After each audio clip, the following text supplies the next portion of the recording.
Love is crazy, love is funny.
Zamba lolo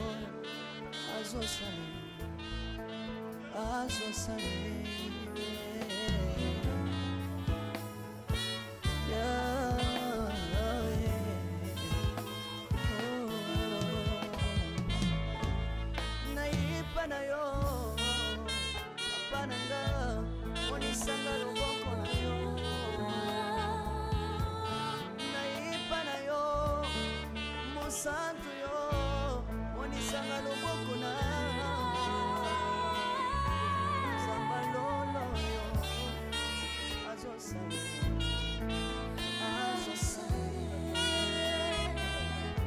Samagaba sambole azosala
Alors, en présence en pétardée, nous allons une fois de plus appeler notre papa, pasteur Botala, pour l'information. Et qui prend pour appeler la parole de Dieu.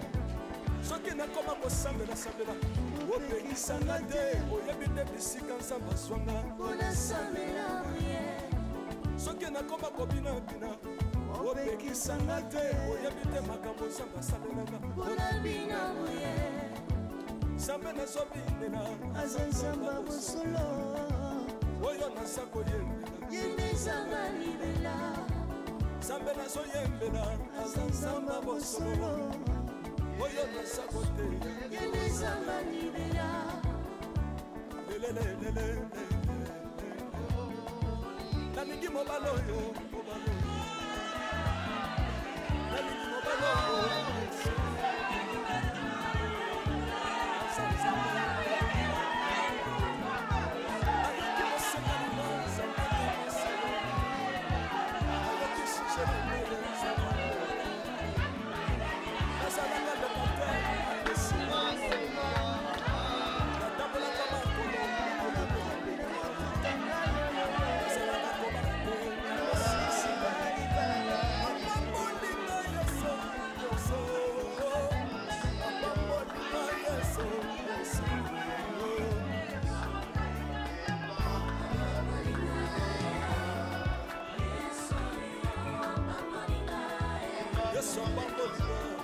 Dans ces moments,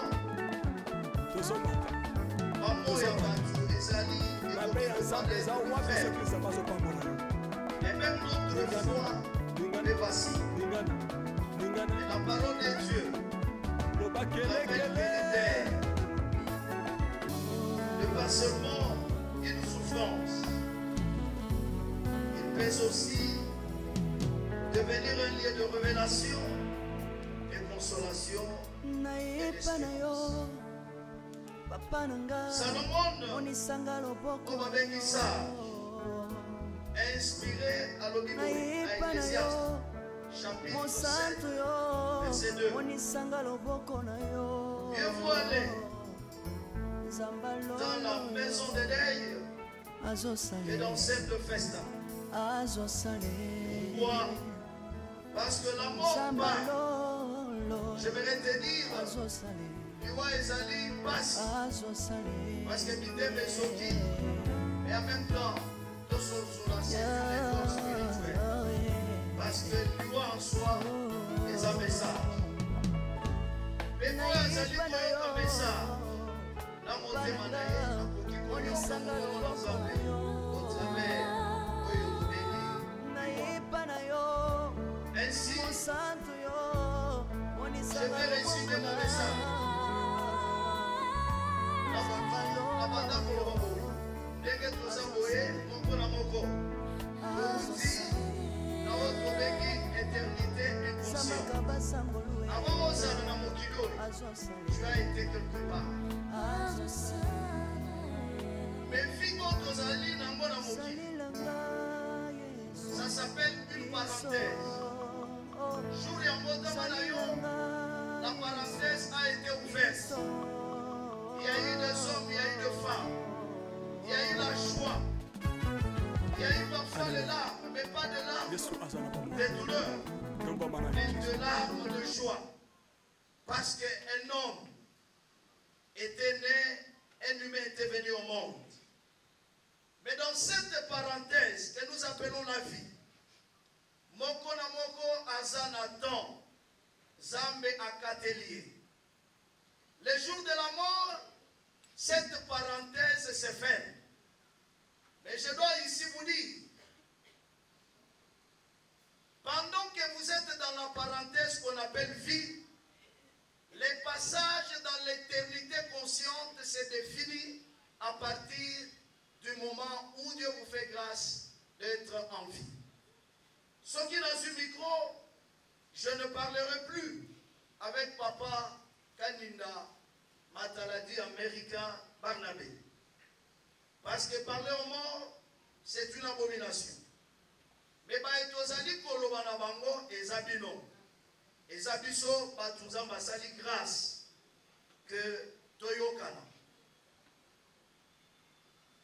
Comme je le disais, le deuil, bien qu'il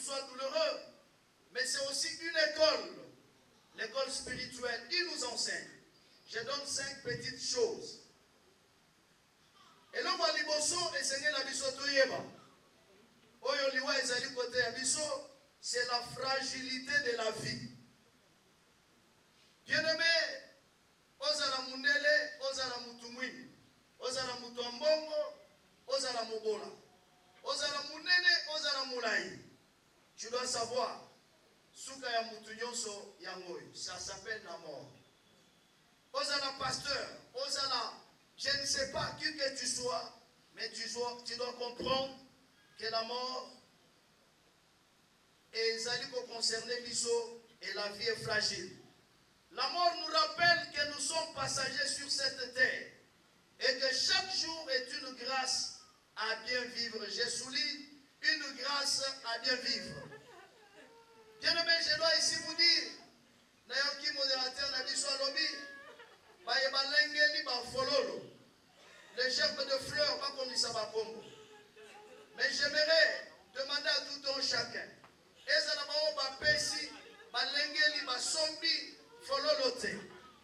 Mais une mémorium, il y a Papa Barnabé. La fleur la plus importante, c'est que, en mémoire et pendant le jour de sa mort, il t'aurait permis d'écouter au moins le Seigneur. Pour que toi qui m'écoutes, qui vivais en Corse, comme si ce monde t'appartenait, que tu saches qu'un jour, tu passeras au rendez-vous de tous les humains. La deuxième leçon que nous enseigne la mort, c'est le besoin de l'autre. Dans le chagrin, le moment de douleur, tu allais pour découvrir la puissance de la compassion et la puissance de la solidarité. Jésus lui-même a pleuré, c'est ce que j'avais dit la nuit, montrant que Dieu partage nos souffrances. J'aimerais fortifier la famille, vous qui pleurez. Soyez rassurés que dans ces moments de douleur, vous n'êtes pas seuls. Le Seigneur est avec vous. Il console plus que les hommes. Il guérit les blessures intérieures. Et tout un chacun de nous, même ceux qui pensent ne pas avoir besoin des autres, la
Voilà, nous continuons avec notre programme.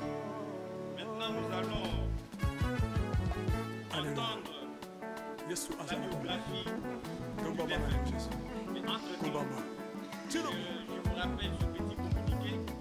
Si vous avez un témoignage, si vous avez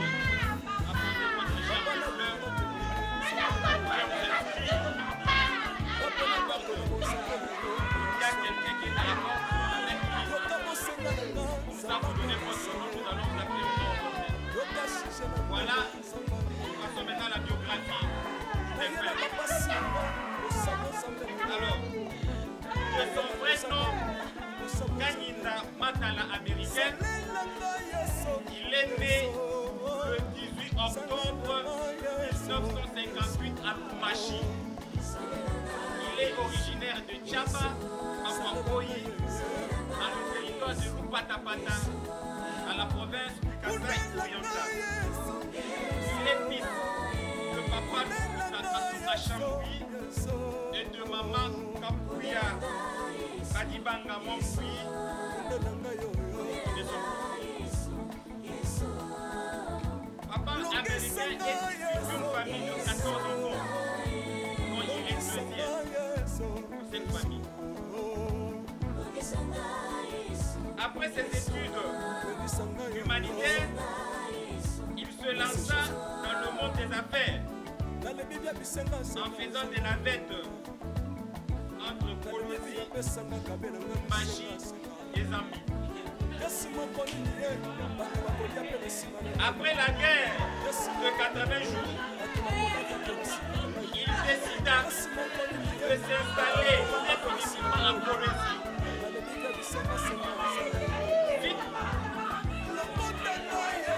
Suite au massacre des Kassayens par les Katanais, il fut refoulé par ces derniers. Et il va prendre la terre pour Bénédice et enfin pour arriver en Bougimaï. Lui et toute sa famille. Arrivé en Bougimaï, dans des conditions difficiles, il va prendre le courage de commencer avec lui et une difficulté et avec prendre. Une fois en Bougimaï, il va commencer ses navettes entre Bougimaï, Kinshasa, vice-versa. Ainsi, il va créer une agence de fret du nom de Agence d'intervention rapide, AIR aussi, ensemble avec Papa Gégé Kalona et Madame Boutoko. À la fin de leur association, le défunt décida de faire ses propres affaires jusqu'au jour où il a rendu l'âme. Papa américain fut amoureux de catch et il fut aussi connu dans ce monde. Il nous laisse derrière lui 19 enfants, dont 14 filles et 5 garçons, 46 petits-fils et un arrière-petit-fils et 2 veuves. Papa américain nous a quittés le 2 mai 2017. Que son âme repose en paix. Je vous remercie.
On est ensemble. Naye Secongo Tozobana.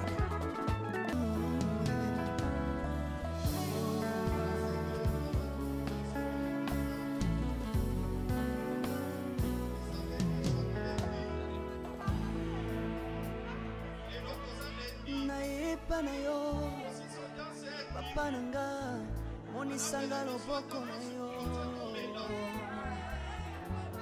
Nayepa na yo mosantu yo monisanga loboko na yo Zambalolo azosale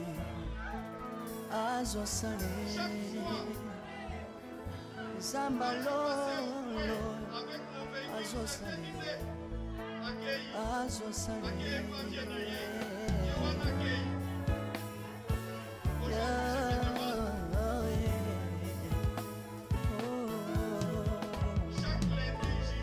Nayepa na yo pananga monisanga loboko na yo Nayepa na yo mosantu yo monisanga loboko na Zambalolo yo azosale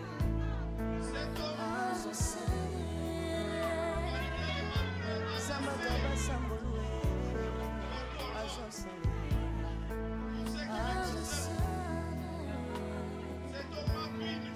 Salilanga Yeso Salilanga Yeso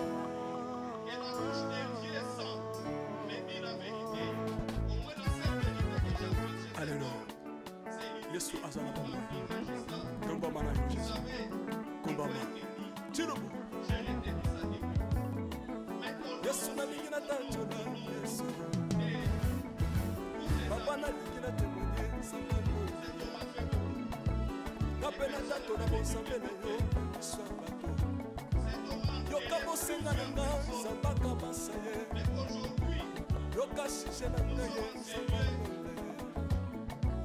Naye na papa singa osabo sanje na yo. Naye na kosaka osabo sanje. Salelanga Yesu, Yesu. Salelanga Yesu, Yesu. Salelanga Yesu, Yesu. Salelanga Yesu, Yesu. Unelanga Yesu, Yesu. Unelanga Yesu, Yesu. Unelanga Yesu, Yesu.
Unelanga Yesu. soki nakoma kosambela sambela opekisanga te oyebi te bisika nzambe azwanga soki nakoma kobinabina opekisanga te oyebi te makambo nzambe asalelanga nzambe nazobinela aza nzamba mosolo oyo naza koyembela nzambe nazoyembela aza nzamba mosolo oyo naza koteya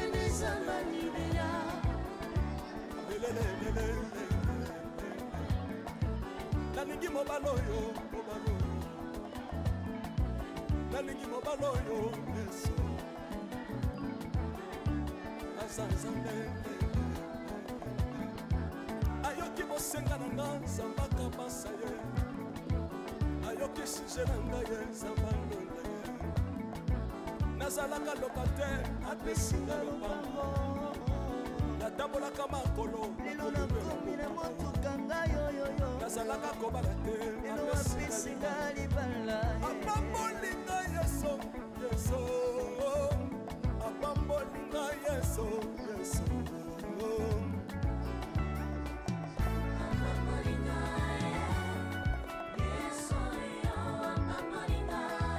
yesu apambolinga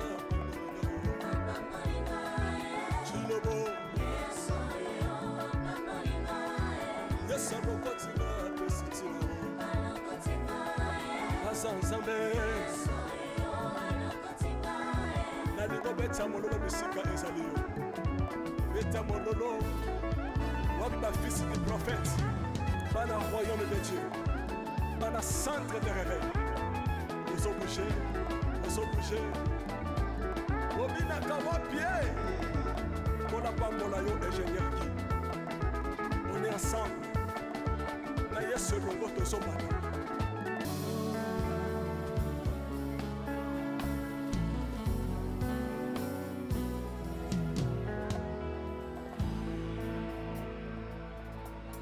nayepa na yo papa na nga monisanga loboko na yo nayepa na yo mosantu yo monisanga loboko na yo nzamba lolo yo azosale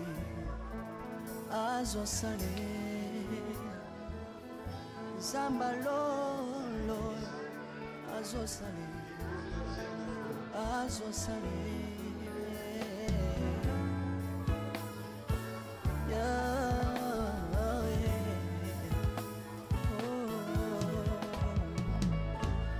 nayepa na yo papa na nga monisanga loboko na yo nayepa na yo mosantu yo monisanga loboko na nzamba lolo yo azosale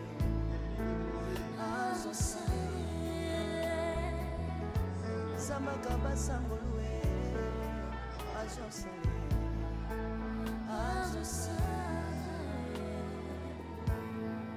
salilanga yesu salilanga yesu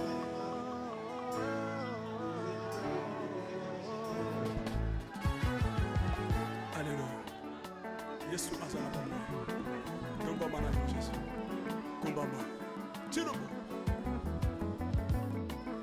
Yesu na lingi na tatona Yesu. Papa na lingi na temoye sangalo. Kapena tatona monsambe na yo Yesu.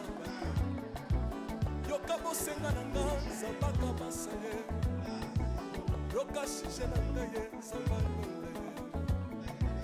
Naye na bapasi na nga likosabo nzambe na yo naye na kozanga na nga likosabo nzambe na yo salela nga yeso salela nga yeso salela nga yeso salela nga yeso undela nga yeso undela nga yeso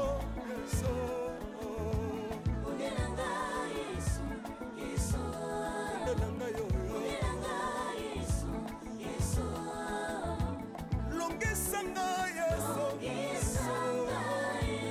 Longisanga Yesu, Yesu. Longisanga Yesu, Yesu. Longisanga yo, Yesu, Yesu. Dans le Bible, bisenga senga senga. Dans le Bible, il y a pesanga kabela na bisenga senga. Yesu mokoni niye, batu bakolia pe na sima na ngai. Yesu mokoni niye, batu bakolata pe na sima na ngai. Yesu mokoni niye, batu bakovanda pe na sima na ngai. Dans le Bible, bisenga senga senga. Lokotanga Yesu, Yesu. Lokotanga Yesu, Yesu. Lokotanga Yesu, kotikanga ite. Lokotanga yo yo. Tombolanga Yesu, Yesu. Tombolanga Yesu, Yesu. Tombolanga yo yo.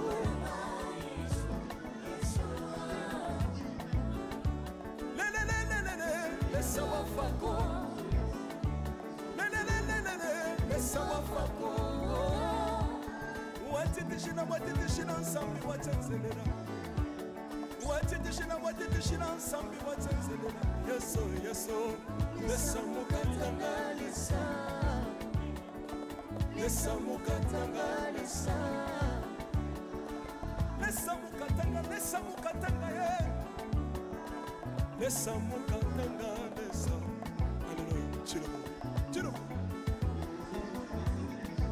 Soki na soyemba opekisanga te oyebite bisika sabato kotanga Unayemba buye. soki nakoma kosambela sambela opekisanga te oyebite bisika nsamba swanga Unasambela buye. soki nakoma kobina bina opekisanga te oyebite makambo nsamba sambelanga Unabina buye. sambe nazobinela Azansamba busolo. oyo naza koyembela Yendezanga libela. sambe nazoyembela Azansamba busolo. oyo naza koteya Yendezanga libela.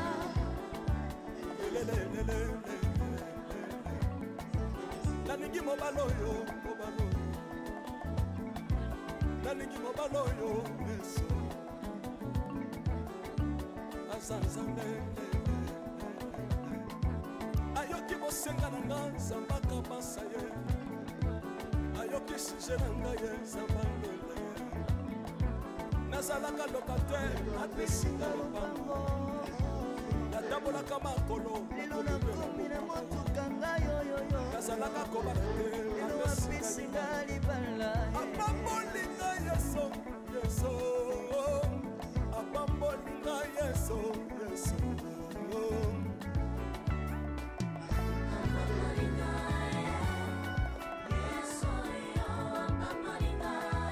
Yesu apambolinga Chilobo Yesu lokotinga Yesu aza Nzambe nalingo beta mololo bisika ezali beta mololo wabba fils du prophète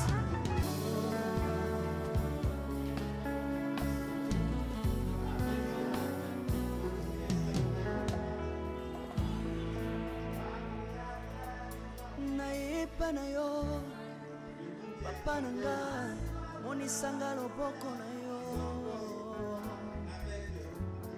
Naye pana yo, mosantu yo, monisanga loboko na yo. Zamba lolo yo, azosale, azosale. Zamba lolo, azosale, azosale.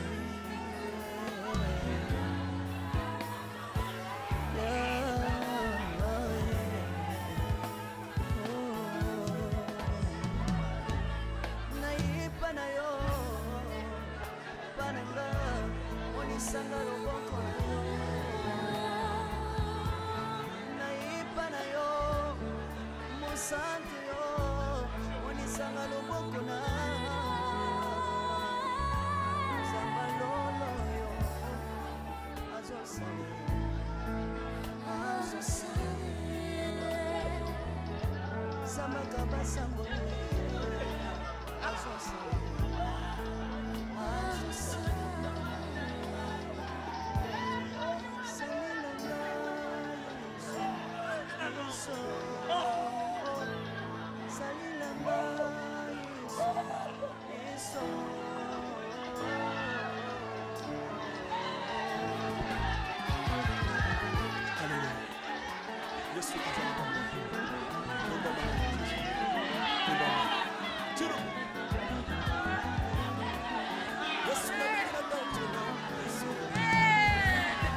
ayoki bosenga na nga nzamba kabasa ye ayoki sije na nga ye nzamba ndonda ye nazalaka lokatere apesinga lopango natambolaka makolo lelo nakomi na motuka ngai oyoyo nazalaka kobala te lelo apesinga libala apambolinga yeso yeso apambolinga yeso yeso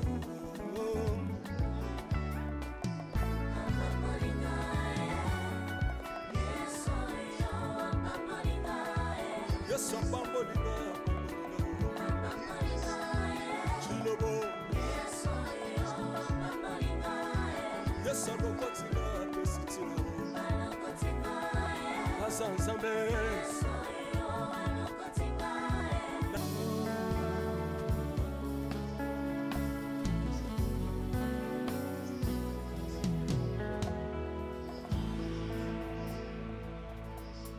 nayepa na yo papa nanga monisanga loboko na yo nayepa na yo mosantu yo monisanga loboko na yo nzamba lolo yo azosale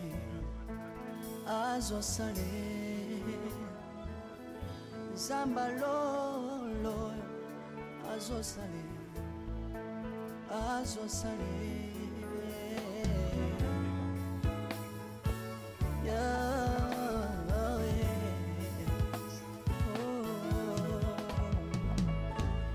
nayepa na yo papa nanga monisanga loboko na yo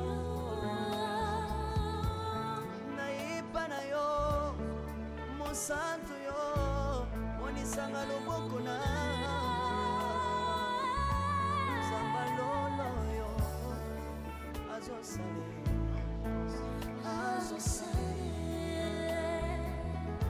zambaka basangolwe azosale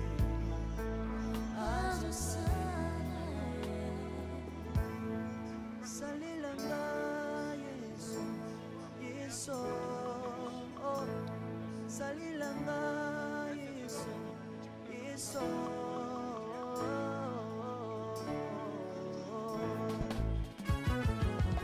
Alléluia. Yesu azala bomba. Komba mana yo Jésus. Komba ma. Tirobo. Yesu na lingina tatola Yesu. Papa na lingina témoigner sangalo na ye. Kapena tatola bonsambe na yo Yesu abato. Yoka bosenga na nga zambaka basaye. Yoka shije na ngaye sangalo na ye. Naye na bapasi na nga libosabo zambe na yo naye na kozanga na nga libosabo zambe na yo salela nga yeso yeso salela nga yeso yeso salela nga yeso yeso salela nga yeso yeso kundela nga yeso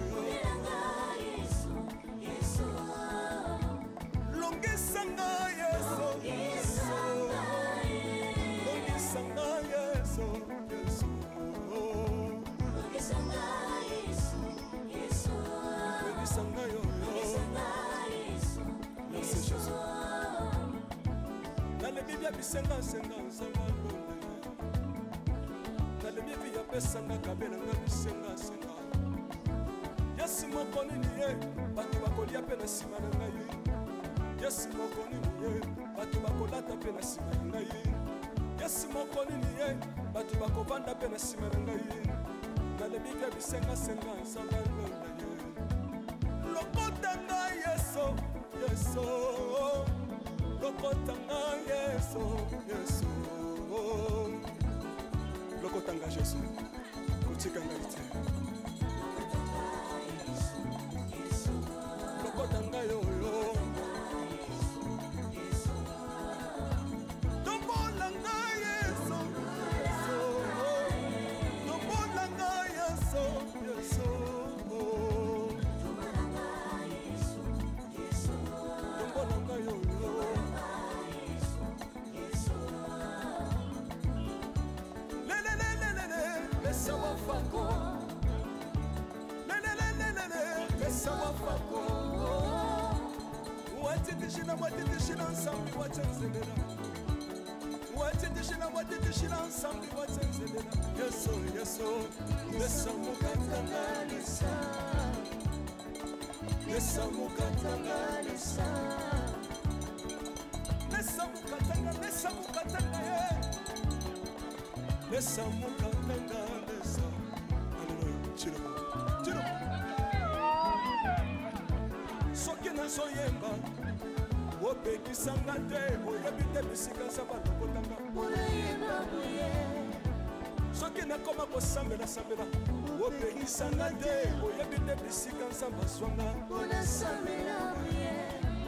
Merci à vous tous, merci à la presse, merci de avec moi. Donc, dans ce genre de moment, vous allez montrer que c'est une famille. Merci de faire avec nous. Président Herman Kassongo, tu évites poser à Libanda Mboka, tu moni vraiment baningano ba comédien baza motivé dans matanga. Message les canaux qui bien té ou comment? Tout le monde est au courant. Il y a beaucoup de personnes qui étaient là la nuit. J'étais au courant, je suis avant Kassongo. On a invité que les papas Herman a tout fait, c'est sur toutes les pages partout. Donc, voilà. Message ni la soubo pour lancer na bande connaissance bazo landa ba o ba soutenir partout na ba prière financièrement au ici na ba. Après ça va ramener au côté voilà.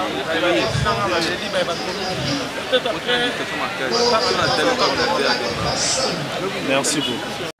Banaya SE, Banaya Afrique du Sud, Shalom. Nazana nouvelle ya malamu ya koyebisa bino ete na kozala na bino à partir le 25 mai na le 26 mai na kati ya Johannesburg. Le 26 mai na koyamba moto moko na moko en privé na ngonga Naye pe na Naye. Ba délivrance ne kozala en privé. Moto na Naye na ngonga Naye. Poto kota profondeur ya problème Naye. Pour na le 25 ezali conférence ya batonio surtout bato bakoya le 25 te tokoyamba bango pe le 26 te et sengeli na bino d'abord boya le 25 après le 26 tokoyamba bino en privé pona ba oyo bakoleka délivrance en privé et sengeli na bino bo benga bo enregistrer comme na bino po ba pesa bino ba na bino la délivrance bo contacter papa Edi Diba Boya ebele ekozala na Johannesburg bokolo wana ba maladi nyoso tout bozala ngo ekosila ba blocage ekosila ba limitation ekosila ba maladi ekosila dans zela bino nyoso tout na moto maison awa toza chez maman Nicole Malonga yaka esa na poto ne yebite yaka tokisina metro Kassongo awa uzomona kimbondo oh la Paris jela na oyeba asaka amoni ndazabo asaka so mina lula metro